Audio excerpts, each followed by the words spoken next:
محترم سامعین کرام، ترمذی شریف کی ایک روایت میں ہے کہ حضرت ابو ہریرہ رضی اللہ تعالیٰ عنہ کہتے ہیں کہ ایک دن رسول کریم صلی اللہ علیہ وآلہ وسلم نے ایک شخص کو اوندھا یعنی پیٹ کے بل لیٹے ہوئے دیکھا تو آپ صلی اللہ علیہ وآلہ وسلم نے اس سے فرمایا کہ اس طرح سے لیٹنا اللہ تعالیٰ کے نزدیک ناپسندیدہ ہے۔ تشریح میں علماء نے لکھا ہے کہ لیٹنے کی 4 صورتیں ہیں۔ ایک تو سیدھا لیٹنا۔ لیٹنے کا یہ طریقہ اہل عبرت کا ہے کہ جو لوگ اللہ تعالیٰ کی کرشمہ سازیوں اور عجائبات قدرت کو دیکھ کر ایمان باللہ کو مضبوط کرنا چاہتے ہیں وہ سیدھا لیٹتے ہیں تاکہ وہ آسمان اور ستاروں کی طرف بنظر اجتہاد دیکھتے رہیں اور اللہ کی قدرت و حکمت کارگاری کی دلیل حاصل کریں۔ دوسری صورت دائیں کروٹ پر لیٹنا ہے۔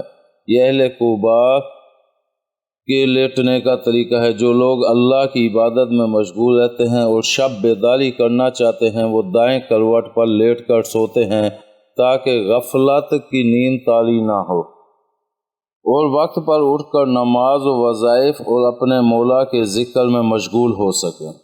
تیسری صورت بائیں کروٹ پر لیٹنا ہے۔ یہ آرام و راحت کے طلبگاروں کے لیٹنے کا طریقہ ہے کہ جو لوگ یہ چاہتے ہیں کہ کھانا اچھی طرح ہضم ہو جائے، چین و سکون کی نیند سو سکیں اور جسم کو پوری طرح آرام و راحت ملے، وہ بائیں کروٹ پر لیٹ کر سوتے ہیں۔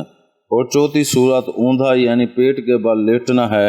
یہ اہل غفلت اور نادان لوگوں کے لیٹنے کا طریقہ ہے، کیونکہ اس طرح لیٹنے کا مطلب یہ ہوتا ہے کہ سینے اور منہ جو برتر اعضاء ہیں اور جو اجزائے جسم میں سب سے افضل جز ہیں ان کو بلا قصد و طاعت و سجدہ خاک و ذلت پر اوندھا ڈال دیا جائے جو ان اعضاء کے عز و شرف کے منافی ہیں۔